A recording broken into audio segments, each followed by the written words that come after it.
Buenos días a todos. Gracias, Ips, por la presidencia y por orar para que la palabra de Dios sea predicada eficazmente y que pueda penetrar en nuestros corazones. Me gustaría que abrierais vuestras Biblias en 1 Corintios, capítulo 13, que es el texto que vamos a meditar hoy.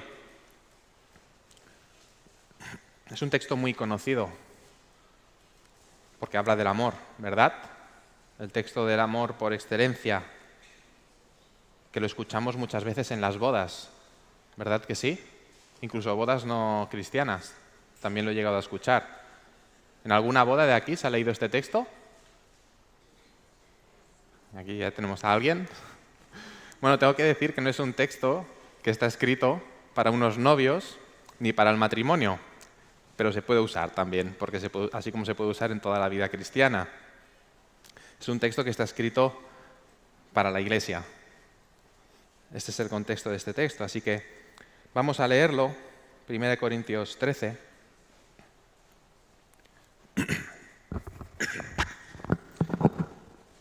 Dice: si yo hablase lenguas humanas y angélicas y no tengo amor, vengo a ser como metal que resuena o címbalo que retiñe. Y si tuviese profecía y entendiese todos los misterios y toda ciencia, y si tuviese toda la fe de tal manera que trasladase los montes, y no tengo amor, nada soy.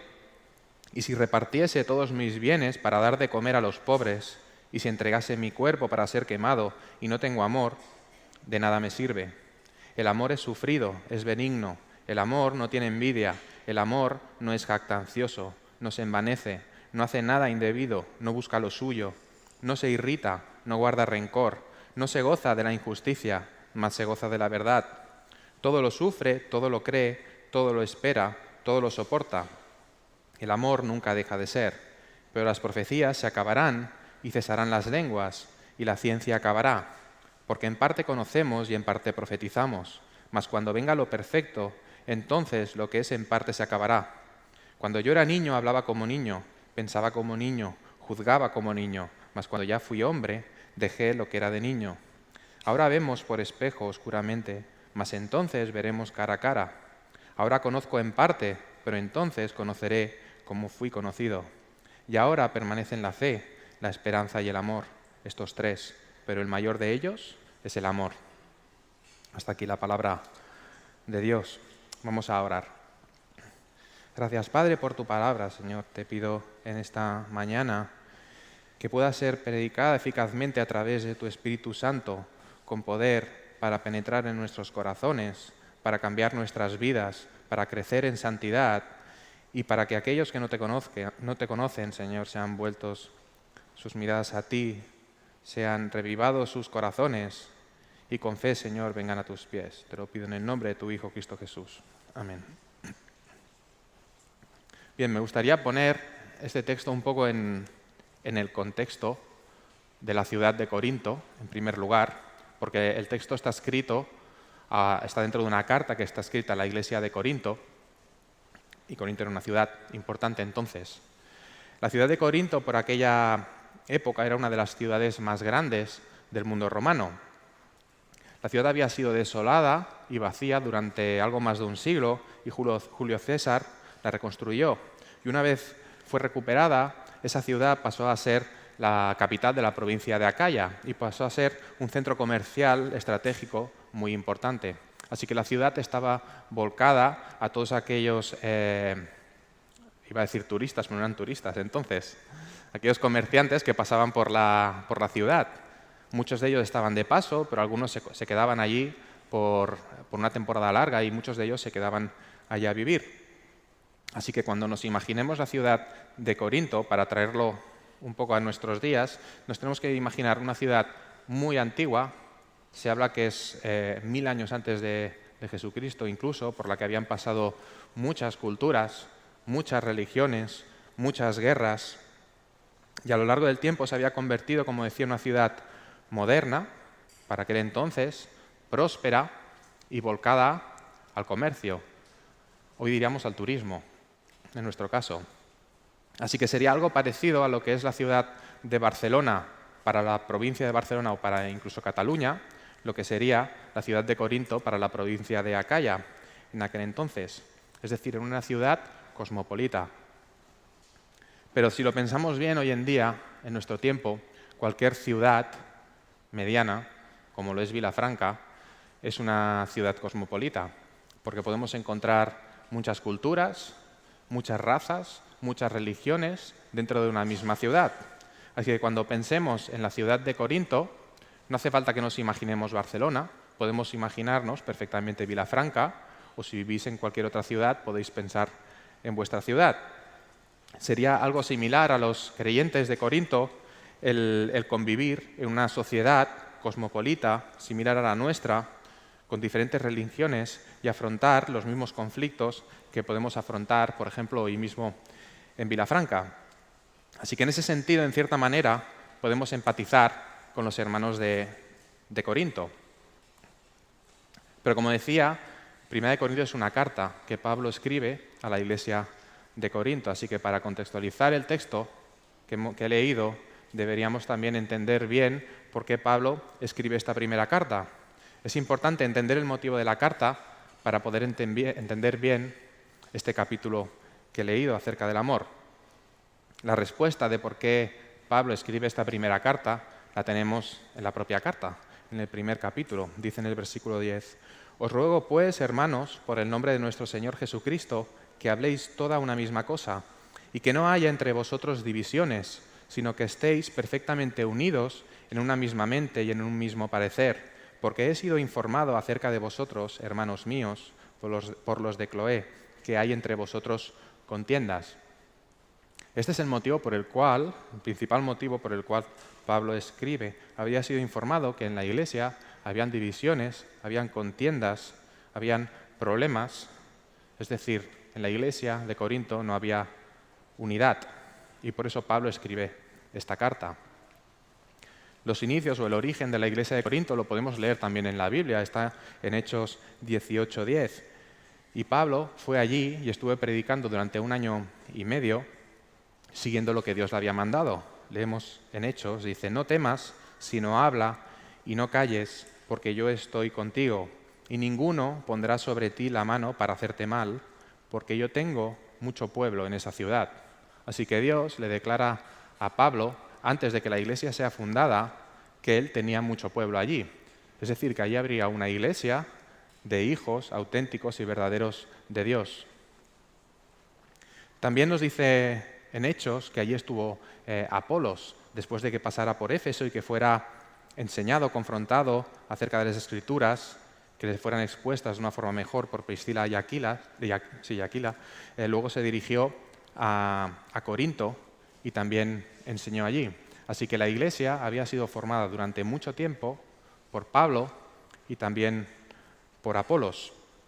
Y muchos fueron añadidos a la iglesia de Corinto, así como Dios había avanzado a Pablo en Hechos. Así que la iglesia creció espiritualmente y fue bendecida en gran manera, como también podemos leer al principio de esta carta, que dice: «Porque en todas las cosas fuisteis enriquecidos en él, en toda palabra y en toda ciencia, así como el testimonio acerca de Cristo ha sido confirmado en vosotros, de tal manera que nada os falta en ningún don, esperando la manifestación de nuestro Señor Jesucristo». Como decía, en primer lugar, vemos que Pablo los reconoce como hermanos, pero además hermanos que han sido muy enriquecidos, y dice que no les falta absolutamente nada en ningún don. ¿Qué ha podido pasar para que una iglesia tan próspera como la iglesia de Corinto, y que abunda tanto en todos los dones que podemos pensar e imaginar, y que ha recibido una enseñanza por dos figuras como Pablo y Apolos, haya podido llegar a este punto de conflictos, contiendas y divisiones en la iglesia? Una de las primeras divisiones que podemos leer también en la propia carta es que unos decían que eran de Pablo, otros decían que eran de Apolos y otros decían que eran de Cefas, es decir, de Pedro, como si tuviera cada uno de ellos un club de fans. Y disculpadme, pero eso también se parece a una iglesia actual, en una ciudad actual y en una sociedad actual, donde hay algunos que siguen a unos pastores, otros siguen a otros pastores, unos siguen a unos predicadores y otros siguen a otros predicadores. Pablo les tiene que recordar, como a niños, que él plantó, Apolos regó, pero Dios es quien da el crecimiento. Y además les recuerda al final del capítulo 3 que ninguno se gloríe en los hombres, porque todo es de Cristo y Cristo es de Dios. Así que el problema de la iglesia de Corinto era desunión, conflictos, contiendas por diferencias doctrinales o teológicas entre ellos. Eso degeneró en muchos temas de orden dentro de la iglesia a los que Pablo va tratando y va afrontando dentro de esta carta a lo largo de esta primera carta que les escribe. Es como si tuviéramos dentro de la iglesia de Corinto diferentes denominaciones, pero dentro de una misma iglesia. Así como ocurre con los evangélicos o con los protestantes, que tenemos tantas denominaciones por diferencias doctrinales, pues imaginaros esto dentro de una misma iglesia. Así que podríamos decir, con algo de ironía, que teníamos a los bautistas de Corinto, que seguían a Pablo, los carismáticos de Corinto, que seguían a Apolos, y a las asambleas de hermanos de Corinto, que seguían a Pedro. Lo digo irónicamente, evidentemente. Pero teníamos divisiones por temas doctrinales y eso hacía que los hermanos de Corinto estuvieran desunidos y polarizados. Además, podíamos tener hermanos, estaban tan polarizados que habían hermanos que afirmaban cierta libertad de asociación con los pecadores, incluso llegando a pecar, y habían otros hermanos dentro de la misma iglesia que afirmaban que debían aislarse por completo del mundo. Había hermanos que se consideraban espiritualmente mejores o especiales por encima del resto y para ello enfatizaban en exceso los dones o logros espirituales que tenían o que creían tener. Así que tenemos una iglesia en cierta manera parecida al panorama actual de iglesias que tenemos en Cataluña o en España, en el sentido de una iglesia situada en un contexto social complejo, cosmopolita, similar al que podemos tener, y una iglesia en la que hay divisiones, como también hay ciertas divisiones dentro del pueblo de Dios. Así que la carta a los Corintios debería servir para exhortar perfectamente a la iglesia de hoy en día y para aportar luz en cuanto a divisiones, en cuanto a desuniones y en cuanto a problemas entre hermanos dentro de la iglesia local. Y en este texto que he leído en el capítulo 13, Pablo empieza precisamente reprendiendo estas actitudes en los 3 primeros versículos que ocurrían en la iglesia. Pablo está llamando la atención en los primeros versículos a 3 grupos de personas que se podían encontrar en la iglesia de Corinto.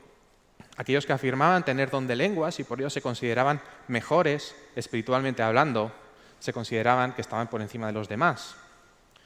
También estaban aquellos que afirmaban tener don de profecías y se consideraban sabios, se consideraban inteligentes e incluso con más fe que el resto de hermanos. Y aquellos que se desvivían sirviendo a los demás, en especial a los más pobres, a los más necesitados, y vemos que Pablo también los está incluyendo dentro de este grupo de hermanos a los que está en cierta manera llamando la atención.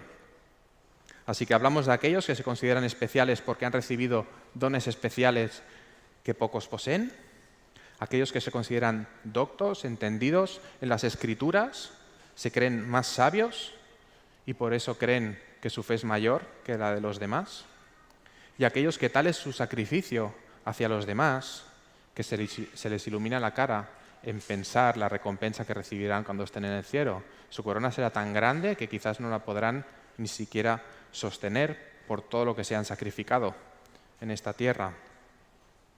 Hay que tener en cuenta que los 3 grupos son grupos de creyentes. No estamos hablando de incrédulos, estamos hablando de hermanos creyentes.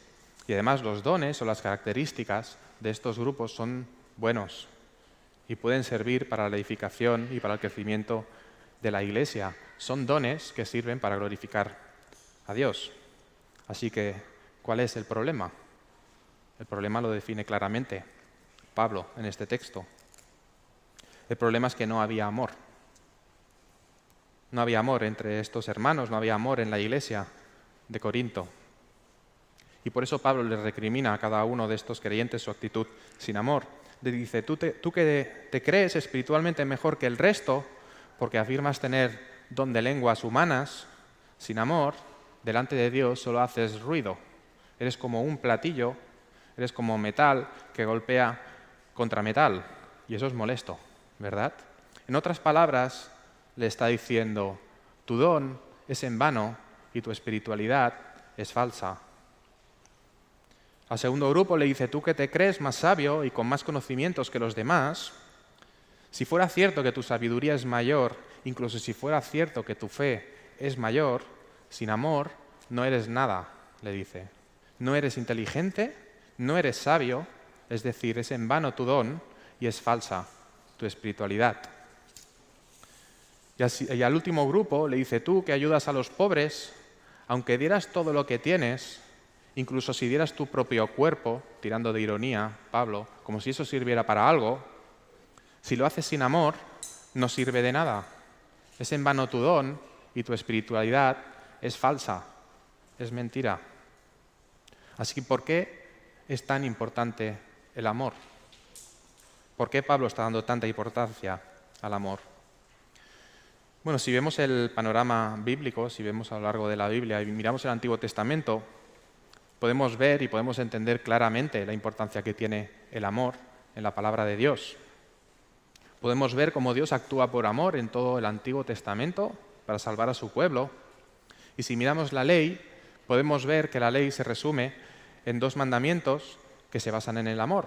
Amarás al Señor tu Dios con todo tu corazón y con toda tu alma y con todas tus fuerzas y con toda tu mente y a tu prójimo como a ti mismo. Lo tenemos aquí escrito, si no lo han cambiado el cartel, ¿verdad?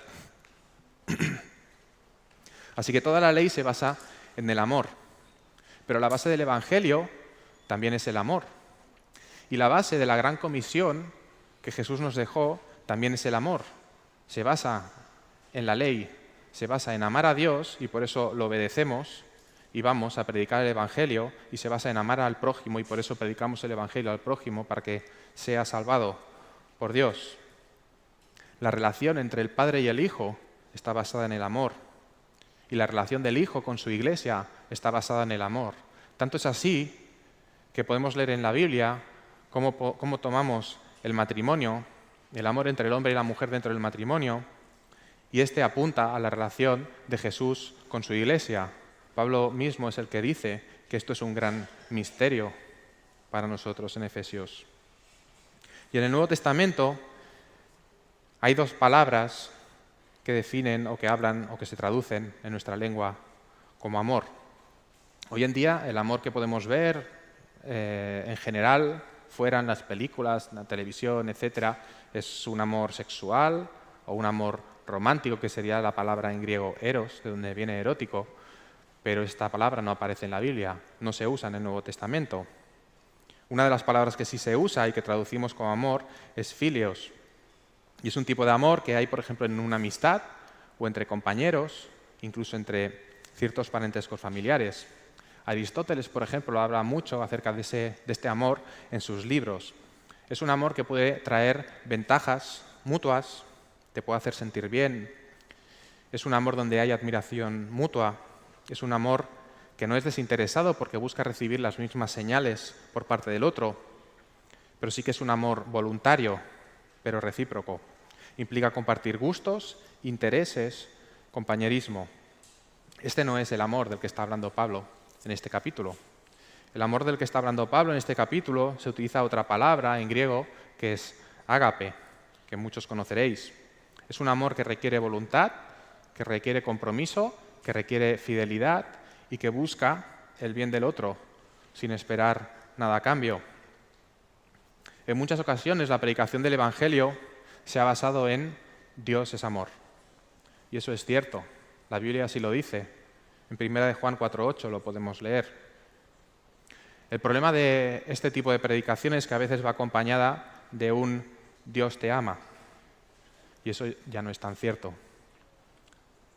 Y se hace para hacer más llamativo el llamado del Evangelio. Lo que es cierto es que Dios ama a su pueblo.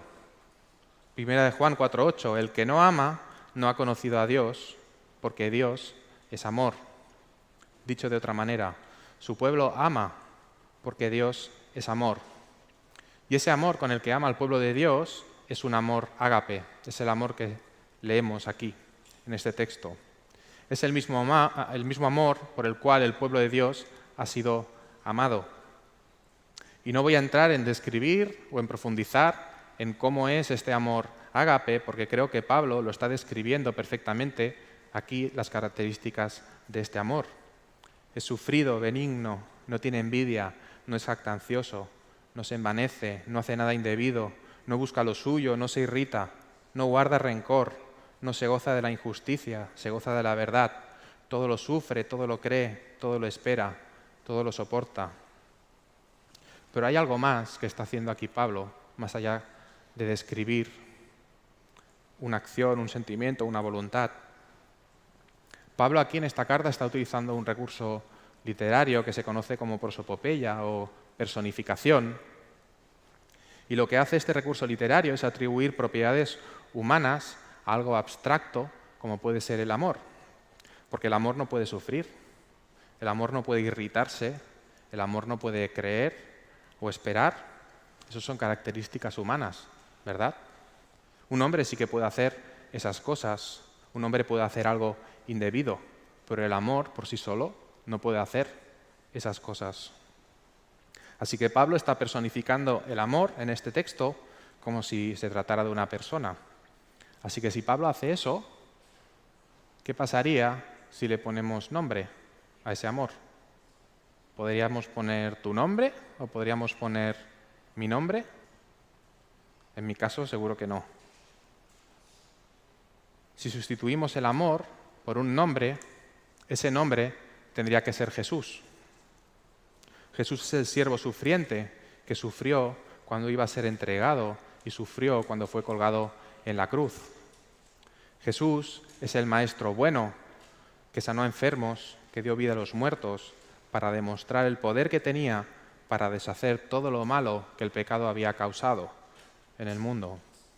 Jesús no tuvo envidia ni aun cuando ni tan solo tenía dónde recostar su cabeza, siendo el mismo Dios. Jesús no se jactó ni se envaneció frente a aquellos que lo menospreciaban y lo acusaban falsamente. Jesús no hizo nada indebido, sino que hizo aquello por lo que el Padre le envió.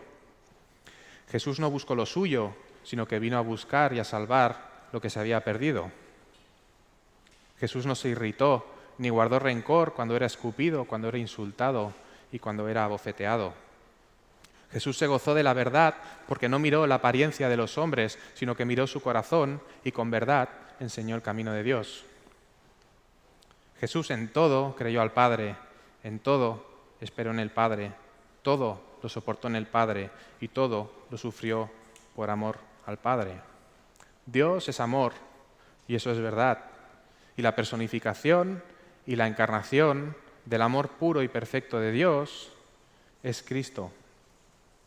Quizás no podemos entender por nuestra mente limitada cómo toda la plenitud de Dios, toda la plenitud de la deidad habita en un hombre, que es Jesús, como dice Colosenses 2:9.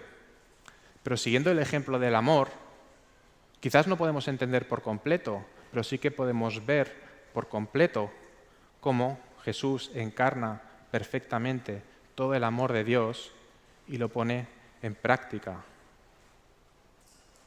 Así que en Jesús tenemos el ejemplo viviente y perfecto de lo que Pablo está describiendo aquí. Todo lo que Jesús hizo, lo hizo por amor al Padre y por amor a su pueblo. Jesús cumplió la ley a la perfección.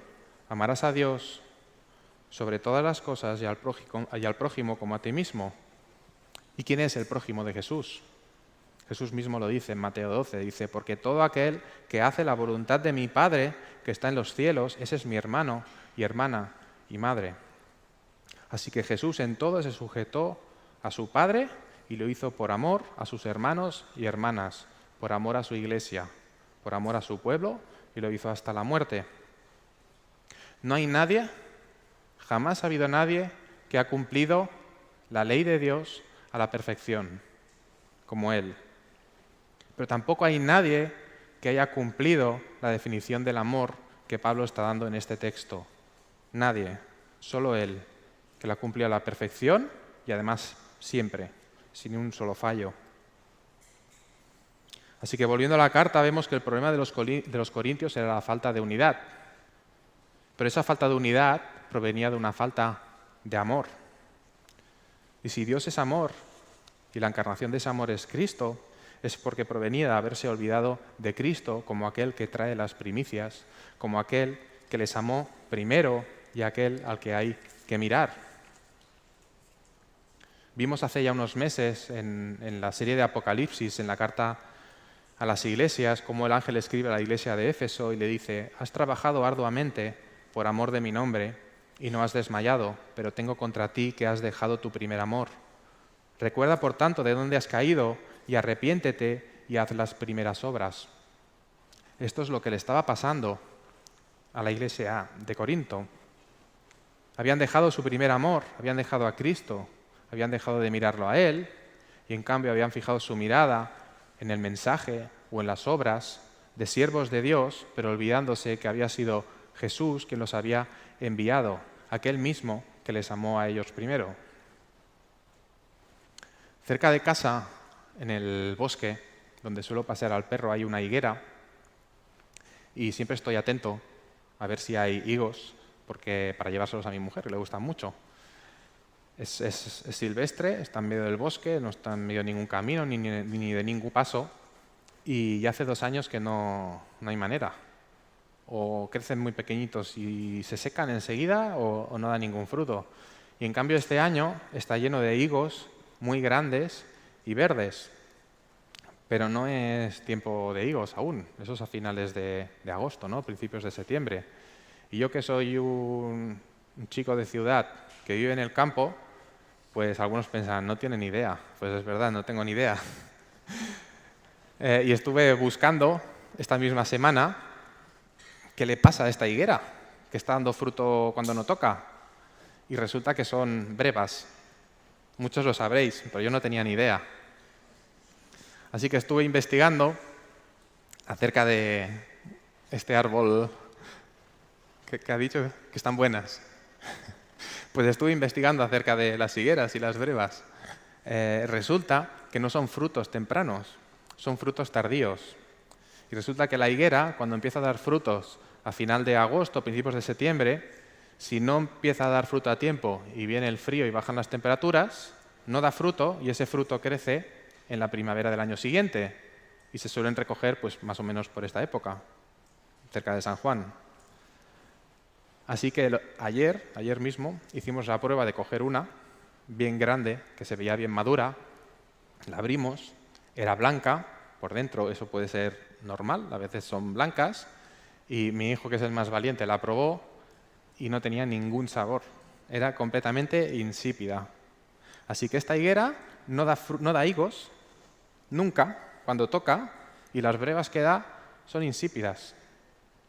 Así que en cierta manera la iglesia, los hermanos de Corinto eran parecidos a esta higuera.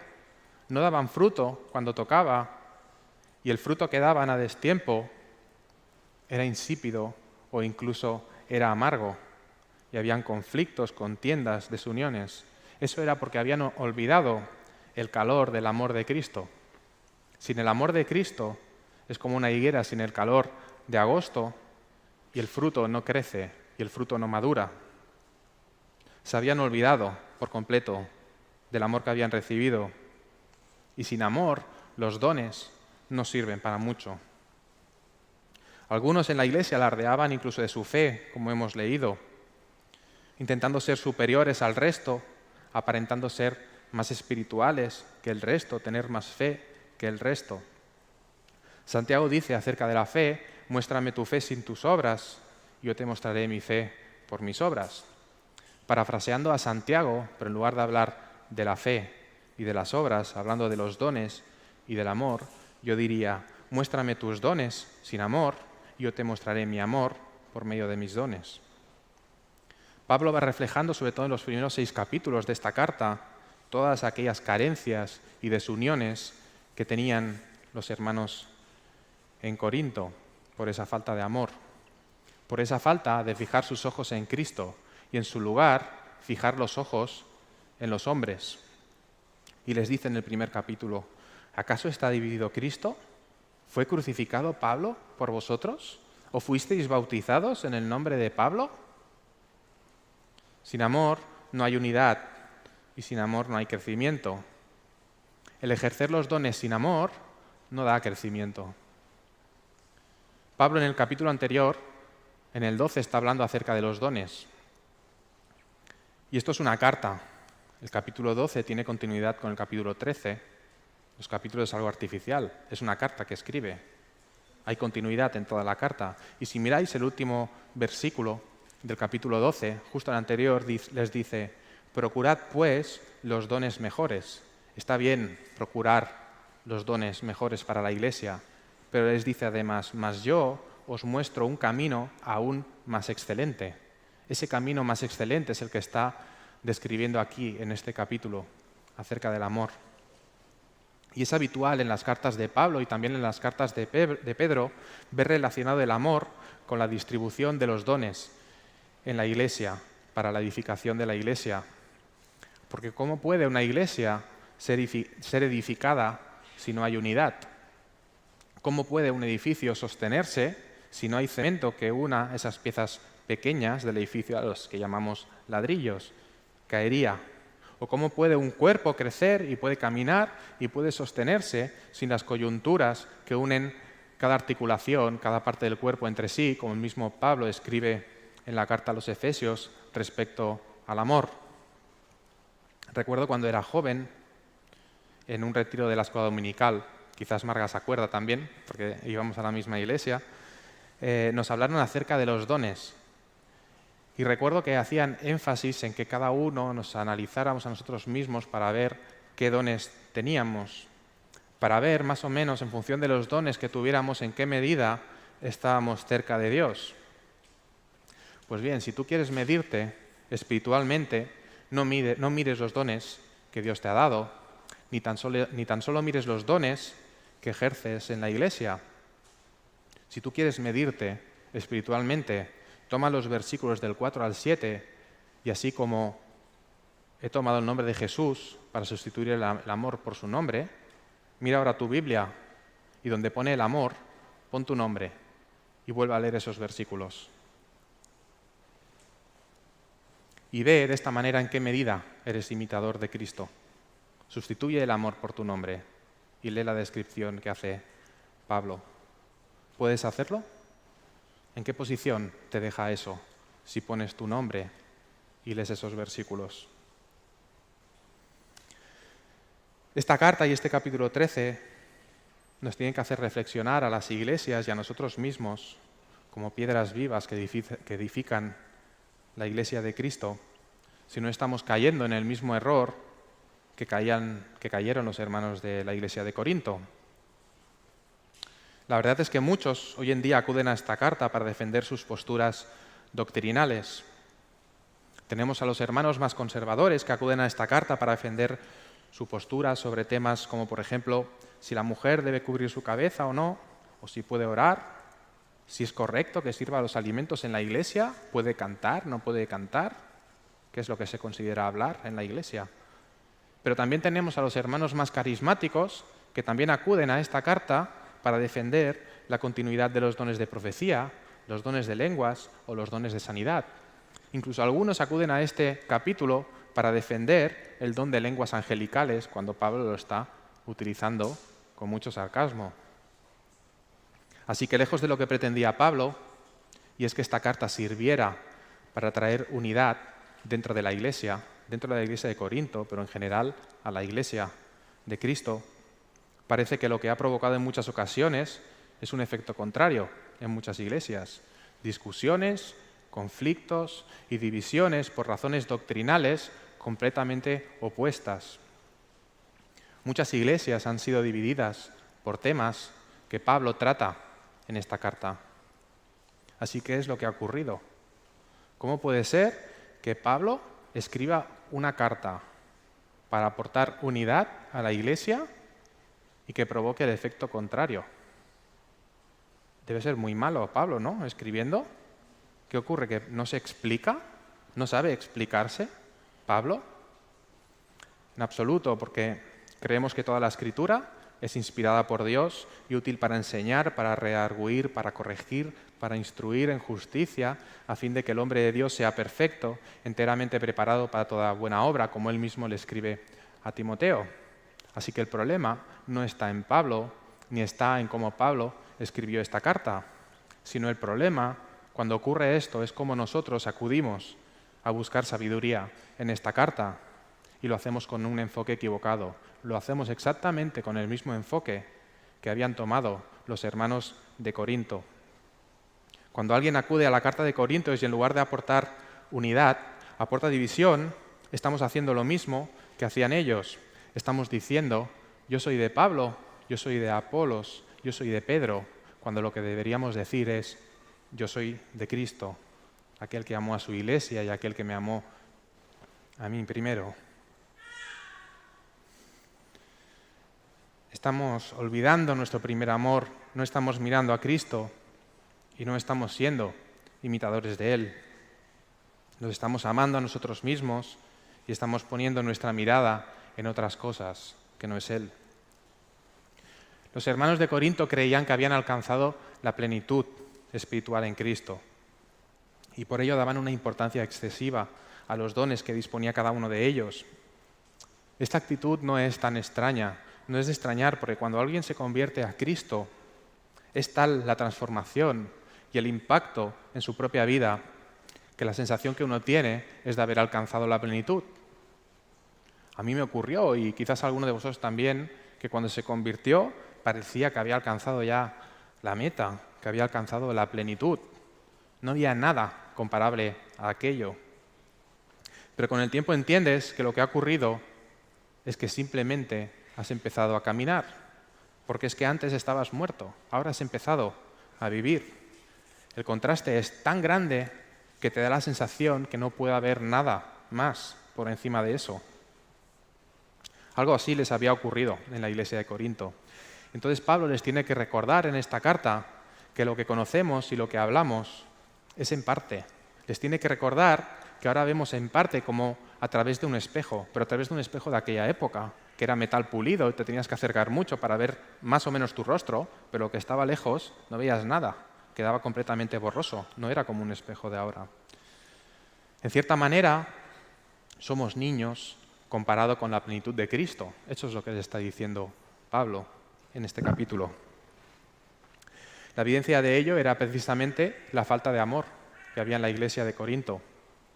Y en contraste con los dones, Pablo les indica que el amor nunca dejará de ser en este capítulo.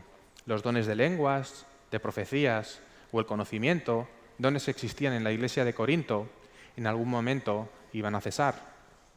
Y Pablo se refiere a este desencadenante, le llama lo perfecto.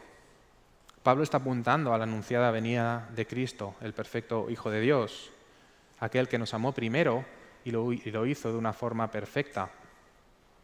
La profecía finalizará porque todo habrá sido cumplido y entonces conoceremos, no en parte, sino por completo, acerca de las riquezas del reino de Dios.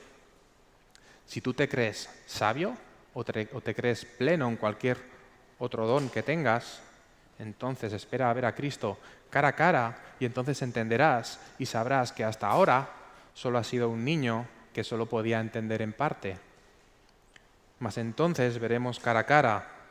Ahora conozco en parte, pero entonces conoceré como fui conocido. ¿Crees que has conocido al Señor? Pues Pablo dice claramente que es Él quien te conoció a ti. Y lo hizo desde la eternidad pasada. Nos revela el resto de la Escritura. ¿Puedes entender esto? No por completo, ¿verdad? Conocemos en parte. Pero entonces, cuando lo veamos cara a cara, conoceremos como fuimos conocidos. Hace unos años, mi hijo Sergi, el mediano, cuando era pequeñito, vino muy emocionado a mi mujer y le dice: mamá, ¿sabes que puedes ir al espacio con un cohete? Y ella le dice: sí. Y dice: cuando venga el Papa, ¿podemos ir? Y ella le contestó, mi mujer le dice: bueno, Sergi, es que para ir al espacio solo pueden ir los astronautas y para ser astronauta pues tienes que estudiar mucho. Y él le contestó: pero si yo ya he estudiado todos los cuentos. Ese era el concepto que él tenía de sabiduría. No le quedaba nada más para estudiar. No sabía ni leer entonces, pero él ya había mirado todos los cuentos que tenía en casa y ese era todo el conocimiento que él creía que existía. ahora mismo me está viendo desde casa y ayer le dije que explicaría esta anécdota y le daba mucha vergüenza. Porque ahora, que aún es pequeño, tiene 9 años, ve, ¿no?, lo ridículo que es, que pensara él que todo el conocimiento eran 4 o 5 cuentos que podía tener en casa con algunas imágenes, con algunos dibujos. Pues así somos nosotros delante de Cristo. Así nos sentiremos cuando estemos cara a cara delante de Él. El hecho de que tú fueras conocido por Dios y que fueras salvado por Dios no es por tus méritos, ni es porque haya nada en ti que Dios necesite de ti. No hay nada en ti que complete a Dios, porque Dios ya era completo y ya era pleno. Si Dios te conoció, lo hizo precisamente porque decidió amarte con un amor como el que hemos leído aquí. Un amor que no busca obtener ningún provecho a cambio, un amor que es dado por pura gracia de Dios, buscando tu bendición, es decir, tu salvación y tu perdón. ¿Cómo pudieron los hermanos de Corinto olvidar algo así? ¿Cómo podemos nosotros hoy en día olvidar algo así? Hemos sido bendecidos por el mayor don, que es el amor de Cristo. Teniendo esto en mente, ¿puedes ir y discutir con tu hermano? ¿Puedes envanecerte sobre él y querer tener la razón por encima suyo? ¿Sobre qué pondrás tu jactancia si todo lo que has recibido lo has recibido por gracia y con un amor tan profundo y desinteresado, y además tu hermano ha recibido lo mismo? ¿Sobre qué te vas a jactar? Niños discutiendo y riñendo por cosas que no entienden y cosas que no les pertenecen, porque además les han sido dadas de forma gratuita. Como dice Pablo, niños hablando como niños, pensando como niños y juzgando como niños. Al final del pasaje, Pablo enfatiza 3 pilares fundamentales, que son la fe, la esperanza y el amor. El amor es un atributo de Dios, como he leído antes, en 1 de Juan 4:8. Sin embargo, la fe y la esperanza lo recibimos por gracia, por parte de Dios, pero no son atributos de Dios, porque Dios no necesita fe ni necesita esperanza, porque todo lo conoce y además todo lo determina Él. Pero la manera en la que Dios nos conoce y nos alcanza en nuestra salvación es por medio de la fe, y es por medio de la fe que escuchamos su palabra y que creemos su palabra. Y es por medio de la esperanza que perseveramos en la fe que Él nos ha dado y esperamos las promesas que el Señor nos ha dejado en su palabra. Una vez estemos delante de su presencia, la fe y la esperanza dejarán de tener sentido, porque entonces veremos cara a cara y toda la Escritura habrá sido cumplida a la perfección. Sin embargo, el amor persistirá. Una vez estemos delante del trono y veamos la dimensión del amor con el que hemos sido amados, seguiremos creciendo y abundando en amor más y más por toda la eternidad. Por el contrario, si no amas a Dios con este tipo de amor, y si no amas a tu hermano con este tipo de amor, quizás es porque no has sido amado primero, quizás no has sido conocido, hablando en los términos de Pablo. Si es así, la eternidad que te espera es una eternidad sin amor, lejos de Dios, porque jamás le conociste.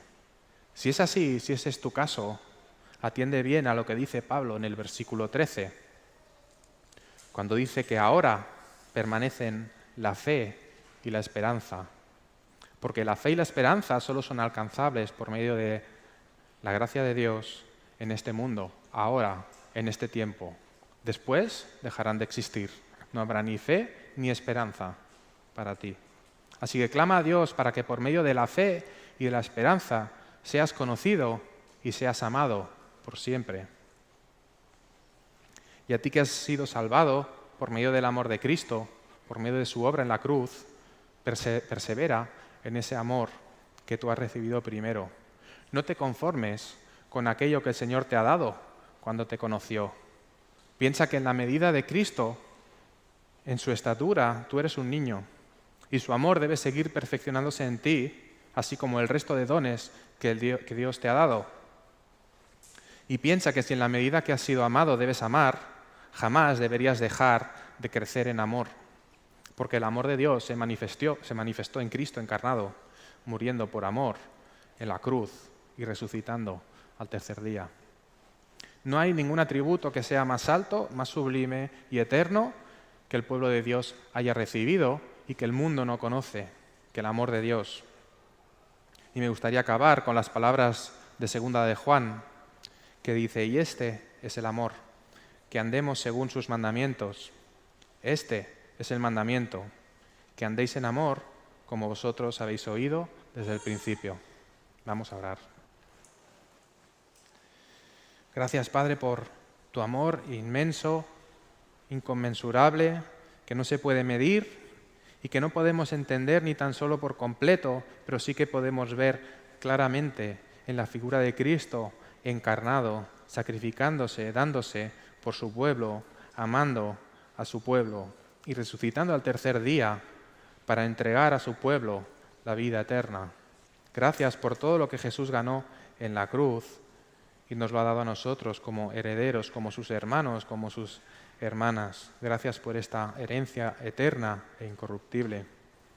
Te pido, Señor, que bendigas nuestros corazones, Señor, que nos hagas crecer en amor, que no nos conformemos en absoluto a aquello que recibimos por gracia cuando tú nos salvaste, que busquemos la santidad, crecer, Señor, como Cristo vemos que es en tu palabra, que nuestro amor abunde más y más y sabemos que nuestro amor seguirá creciendo por toda la eternidad.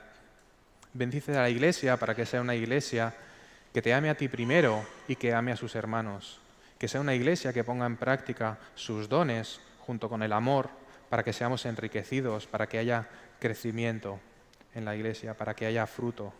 Bendice a cada una de las personas que están aquí, que no te conocen, que tú no los has conocido a ellos aún, y te pido por ellos por salvación.